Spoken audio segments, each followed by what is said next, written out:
I'm here with Coach John Wood at Syndicate MMA here in Las Vegas. Coach, firstly, how's it been going into fight week? Busy?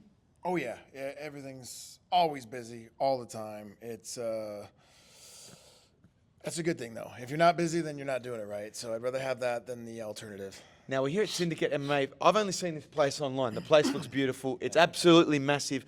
Why is Syndicate MMA the best gym in Las Vegas? Well, there's a lot of gyms and a lot of different options out here. Vegas is the hub, UFC and just the fight capital right now and always has been.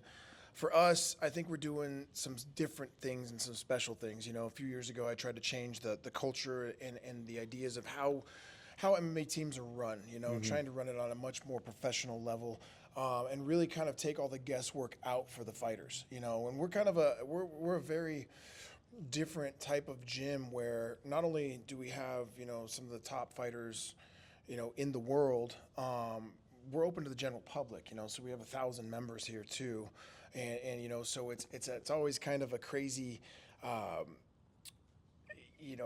mixture of people and things that are going on that we're always having to juggle, and I think we've got a really good way to figure it out. I think, the pros, love interacting with the general public. The general public loves coming in here and seeing you can get on the mat with, like I said, world champions in here. But overall, I think we just have one of the best cultures. There is no egos, there is no assholes. Everybody's here to help the team. Everybody's here to help each other, and that's something that we really preach and breed, with our younger fighters. We've got probably 75, 85 pros here, another 40, 50 amateur guys coming up, and everybody kind of all works together to make this happen, And so as a coaching staff, I've got a full, I've got 8 to 10 MMA coaches on the mat every day, and we meet, we work on what the fighters need, what the team needs, what the practices need, and we're just, like I said, we're all working together for the same purpose, and that's to make great fighters. That's awesome. Now, we're going into Merab's fight week. He's a headliner UFC 323 in Las Vegas. I want to ask you, what is it like coaching the most active fighter in the UFC? This is his 4th fight in a year. Are you tired? It's exhausting. I really told him, I was like, dude, after this, I need a vacation, as we just came off of Merab's camp straight to Lee's camp, and now back to Merab's camp. We got Nazim Sadikov on the same card. We still got Luana Santos coming up the weekend after that. We still got a bunch of fights, in the books. I leave this weekend for one of Merab's teammates out to Louisiana or something with Aleco. And so it's constantly not just the big fights, it's all the fights that you're cramming in together. And I'm a guy that I like to try to show up to everybody's stuff. So Merab is very easy, actually, to work with and set up camps. Man, he's in practice every day. Last night we set up some stuff at night. He comes in, he just does everything you ask of him. He beat the shit out of me today earlier before practice. The biggest thing is just, it's really not even the sessions, it's what happens in the sessions. Right. This dude, he has gotten so good and so vicious and so nasty with what he's doing. It really is hard to go 5-6 rounds with him on the pads. Like, we end up fighting almost every time, and and I try to simulate that to be, the as close to the fight as we possibly can be. You would know, as his coach, he's got the best gas tank in the UFC. He could go 10 rounds in a fight. What's the secret to his stamina, do you think?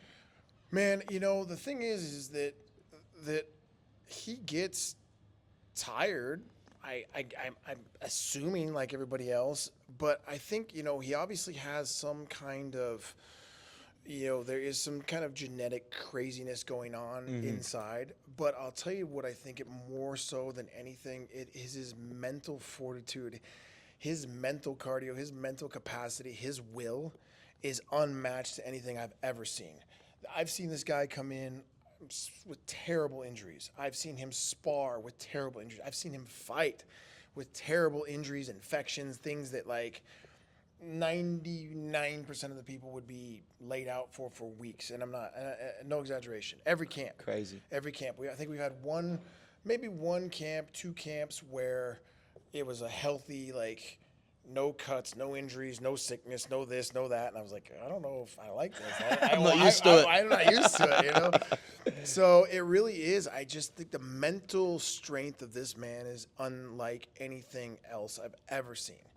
It doesn't matter. I've seen him with swollen. I've seen him broken hands. I've seen him, his back barely be able to walk. I've seen his leg busted open. Everything you could possibly see. If he busts his head open, he glues it up, and he'll be back here. Literally, he won't even, he won't stop the session. So he's the machine mentally. He is the machine mentally, physically, everything there, and I think that's what has all the all the stars and planets have aligned to create this just special dude, and it's just something that like I can't figure it out, and I don't know. Maybe one day when he dies and they chop him up and cut him open, examine his body, dude, because it really is crazy. That's awesome. Now, some fighters have said Merab spars on the day of the fight. He's sparring 5 rounds on the day of the fight. Is that normal for you guys? You've done many camps with him. Sparring on the day of the fight is normal? Yeah, dude. So I've had Merab 6 years now, and when he first got it, he's been doing it since day one with me. He's been doing it since I've seen him. And the first time I was like, holy shit. Do you know any other fighters that do that? I know guys that'll come in and do a little like move around and shake out. But like I said, what the crazy thing is that he comes in the morning and he's kind of like, we've got it to where it used to be a full-blown spar. Like hard sparring. Yeah, now it's a full-blown controlled like spar where we're going at least a little more control, but it's freaking hard. Like, it's 5 rounds. Merab doesn't do anything easy. He's the path of most resistance guy I've ever met in my life. It's got to be hard or he won't do it. So not only does he come in and spar in the morning, but again, like I've said multiple times, he'll spar Aljo 5 rounds right before the fight. This dude does 10 rounds of sparring, and that's no exaggeration. Everybody's seen it.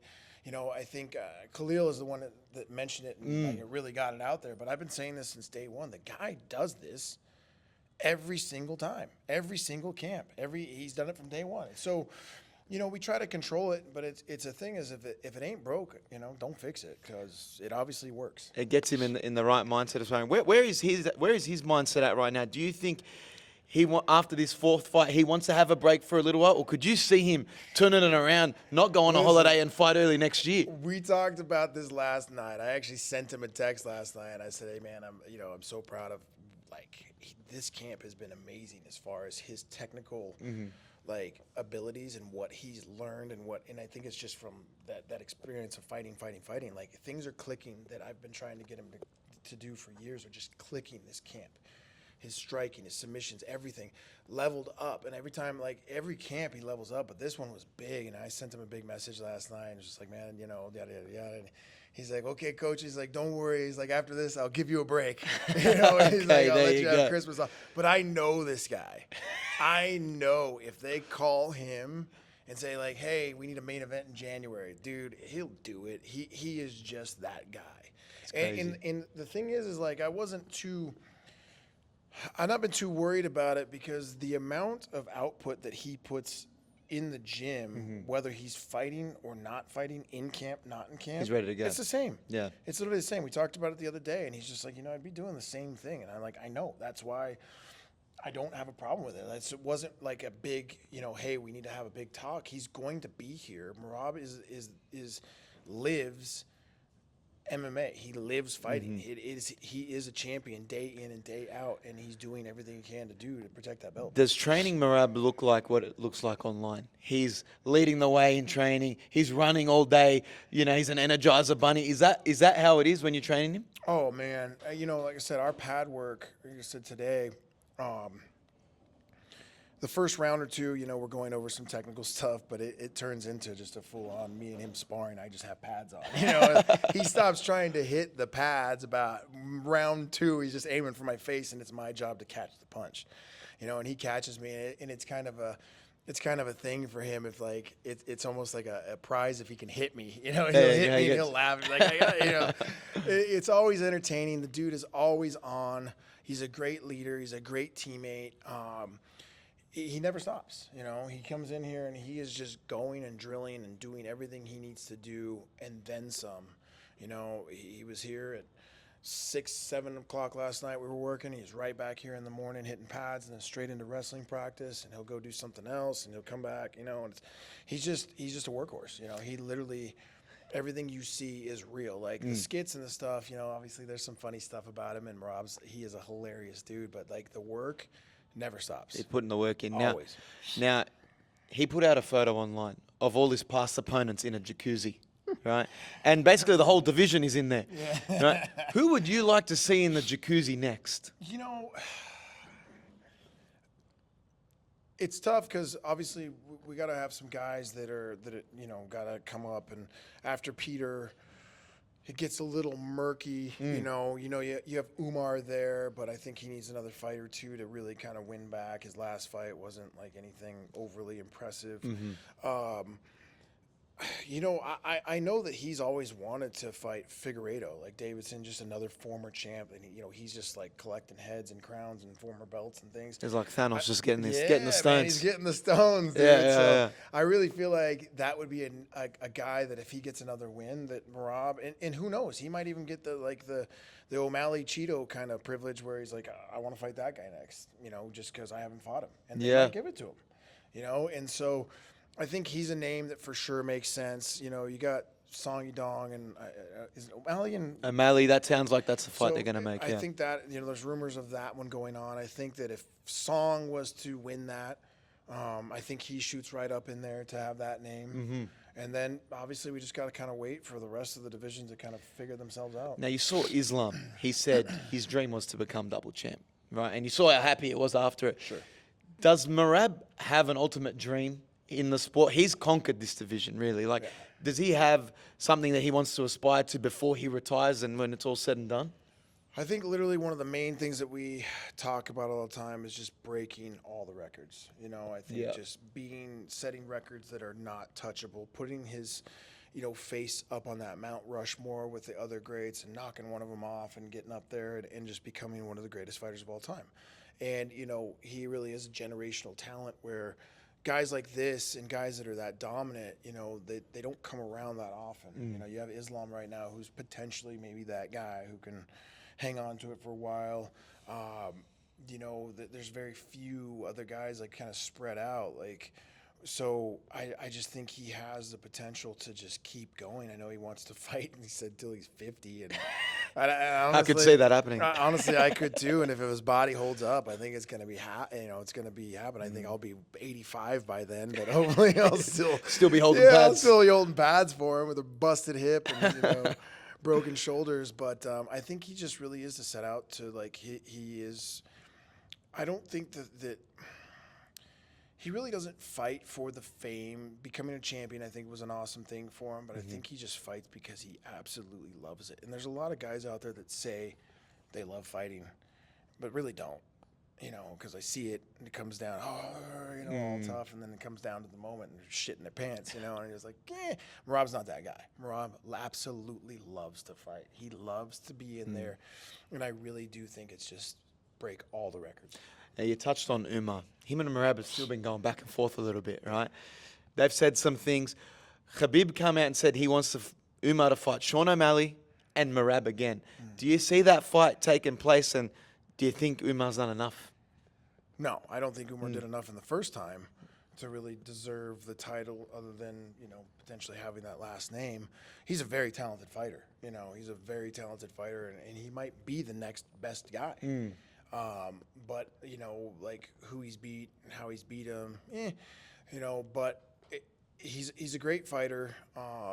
The UFC obviously really loves him and has a push for him, so I know we're going to fight him again. Okay. Do I think that it was, the last performance, beating the, whatever ranked number that guy was, what Mario was, and how it was done, even Dana said, you have to go out there and do something really impressive. Yeah, I think they know that too.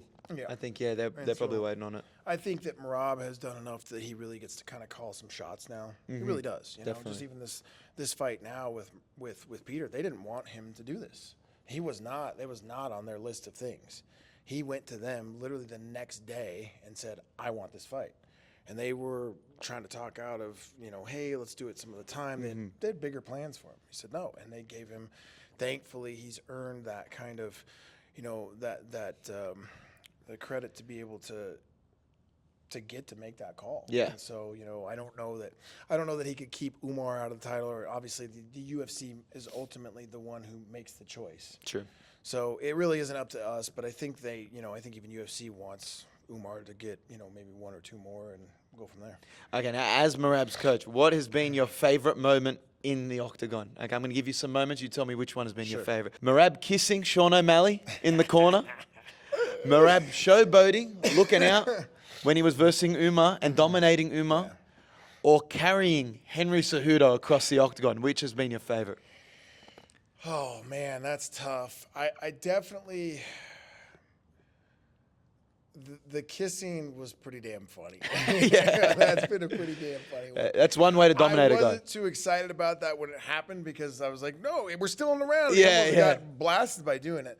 I think this Cejudo, picking up Cejudo and carrying him across the ring and just handling like him did, I think that was a moment that changed really the outlook on what Merab was capable of doing. So that one was kind of near and dear. Because he's doing that to an Olympic gold medalist. He did that to an Olympic gold medalist that no one's ever done that to, and everybody thought he was going to get out-wrestled, outstruck, knocked out. You know, everybody's always saying he's chinny, he's this, he's that. It's like, stop. You know, and so when he did that, I really think that was the moment that was really, ooh, we got something here. That was crazy. Yeah. Now, last one. As someone that is around MMA fighters constantly, you're training, you're coaching the best. The UFC's got an eye poke problem. It's happened in the last couple of fights in the main event. How do you stop eye pokes in the UFC? You know, it's crazy because I remember like 10 years ago, 15. I've been cornering in the UFC for 25 years now. I think I cornered my first UFC fight 26 years ago, something like that. And I've been around this. I've been one of the top guys. I came with Forrest Griffin and Frank Mir, and I don't honestly remember this ever being a issue before. There was not eye pokes. Like, it just didn't happen. You know, fights didn't get stopped for eye pokes until the last 10 years. And I think that's obviously maybe because of the fluidity and how fighters fight now and, you know, fighting long and moving and the movement game. You know, Conor McGregor kind of created the whole movement theory of fighting, you know, and everybody's kind of picked up on it. So I think the looser, you know, structure of how people fight now is what's caused it. So I really don't think, you know, you could...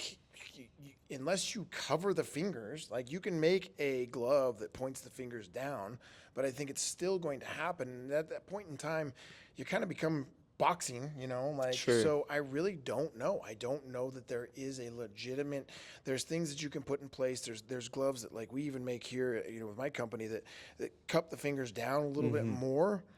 But, I mean, I think you can do some things that kind of deter it, but I don't know that it's going to happen. I think it's just the style of the fighting and the way that people play with their hands and the way that how loose the fighters are and how technical.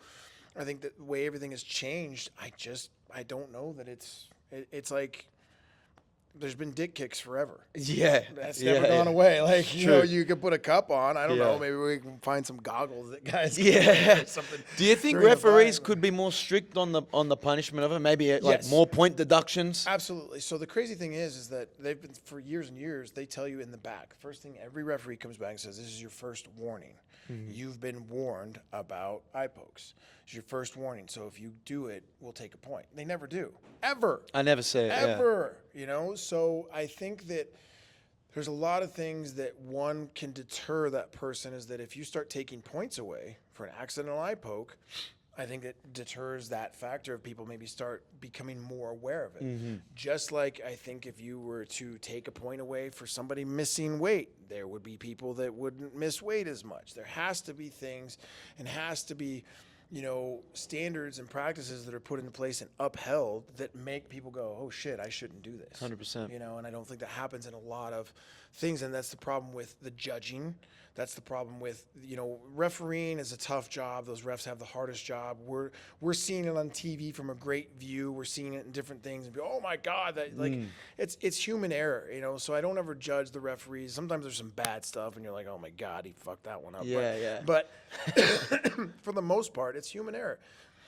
The reffing and, you know, the judging is where the biggest problem is. These things is you have this rule set and in these guidelines with all these things that are supposed to be withheld, with all the penalties, with all the stuff, and even the scoring, the striking, advancing, and it's different every single time. And I think that comes to the guidelines are good, but it's who is actually enforcing them. You have people that don't know shit. that are judging fights, that literally know nothing, have never been on a mat, that have done any things that are enforcing in judging these fights and they're making these decisions. So I think you tighten everything up, and you have to have a requirement from the ground up, from the people that are watching, the people, whatever. And I think that it all kind of, tightens everything up. And last thing, UFC 323, Merab versus Petr Yan 2. Who wins? How do you see it? How do you see it finishing? Man, I am a huge Petr Yan fan. He is one of my favorite fighters in the division. I've always liked watching him. I always have a lot of respect for him. I think he's a bad dude. I do think that 100% Merab's leaving that cage with the belt, and I do think that it could happen within before 5 rounds. So, again, I don't like to make calls for the fighters and things like that, but I believe that there's a lot of paths for Merab to be able to finish this fight. Peter's a great fighter, but I just think that Merab is leveling up and has leveled up so much since that fight that you're going to see a different guy out there with even a different pace in the striking, his submissions. So, if we don't finish it, it won't be for lack of trying, but there's no doubt that Merab comes out of that fight with that belt. There you go, Coach John. I want to thank you for your time. I appreciate it. Syndicate MMA here in Las Vegas. Make sure you catch UFC 323 in Las Vegas.